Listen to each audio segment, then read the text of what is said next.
देख, अरे आप हंस क्यों रहे हैं? बताइए। जो मुझे चाहिए वो देने की चाह तो अब तुम्हारे गांव में बची नहीं। बड़ा निर्धन है तुम्हारा गांव।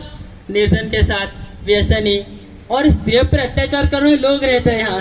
तुम्हारे गांव में तो सब कायर निवास करते हैं। आप हमारा और हमारे गांव का अपमान कर रहे हैं। मैं भला तुम्हारे गांव का अपमान क्यों करूंगा? मैं तो वही कह रहा हूँ जो मैं देख रहा हूँ। तुम्हारे गांव के घरों में दुख और यातना ही है। हमारे गांव में ऐसी कोई बात नहीं है। हम यहाँ सब खुशखुशहाल हैं। अगर आप सब गाँव वाले यहाँ सब खुशखुशाल है तो फिर वो वहाँ घर पे हो क्या रहा है? राम राम राम, पता नहीं कब सुधरेगी। न जाने किस कारण धरती पर इतनी फूट गई है। इतना बड़ा बर्तन दिखाई नहीं दिया, कितना बड़ा नुकसान कर दिया। दहेज नदी फूटी, कोई भी तो नहीं लाई। माजी, माजी मुझे माफ कर दीजिए। माजी मुझसे गलती हो गई। माफ कर दो? तेरी वजह से कितने अच्छे रिश्ते ठुकराए। सोचा था कुछ तो लेकर आएगी, मगर तू तो भिखारी निकली, भिखारन। माजी, माजी इसीलिए तो मैं कहती हूँ,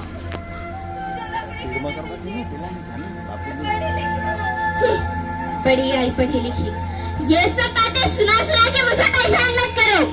तुम्हें तो खेत खलियान चूल्हा चौका ही करना है। ए महारानी, ये सब साफ कर और खाना बना।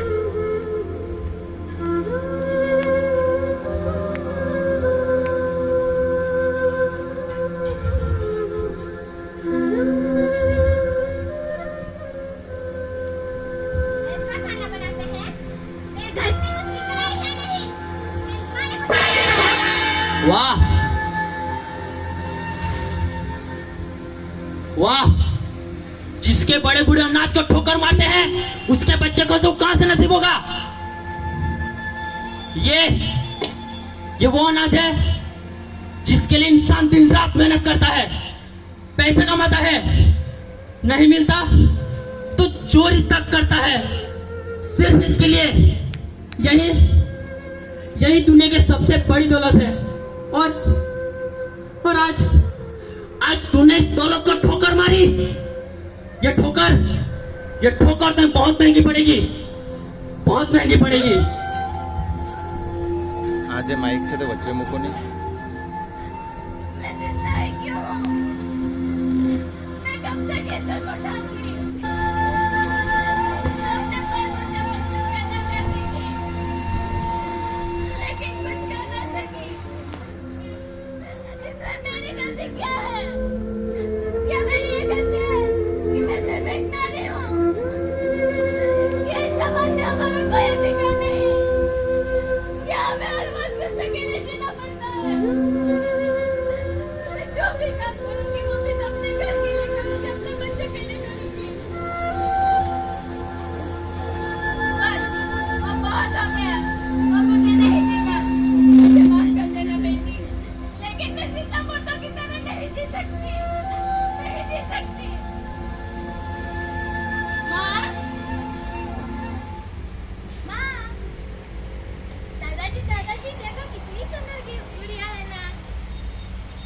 इस गुड़िया का क्या करोगी? आगे जाकर अच्छा डालोगी? सोच रहा हूँ तेरे हाथ भी निकल दूं। मेरा पोता होता तो बहुत कुछ और होती। भाग भाग। माँ, माँ, माँ, कहाँ हो तुम? माँ,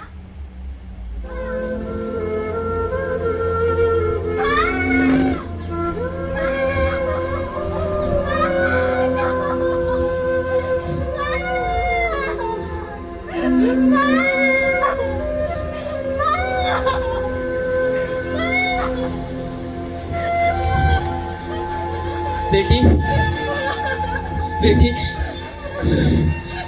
बेटी, मेरी माँ मर गई। मेरी माँ नहीं रही।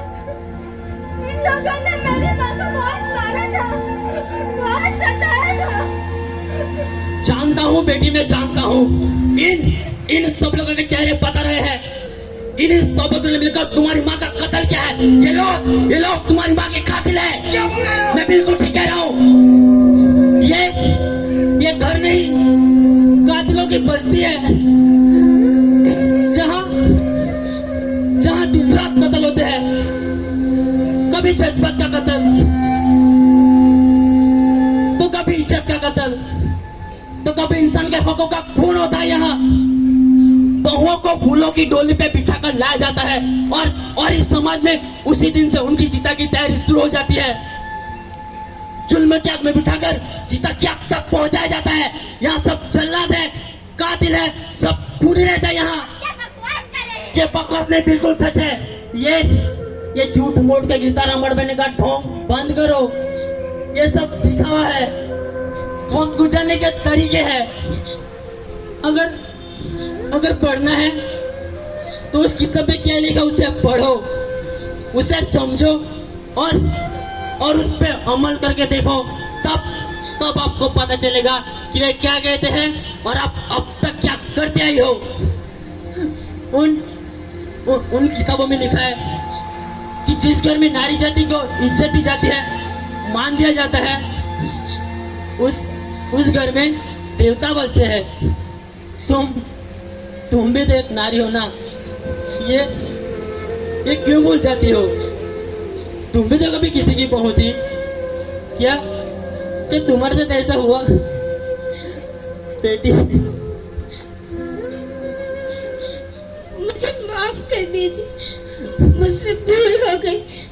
मेरे इस स्वभाव के कारण मैंने अपनी बहू को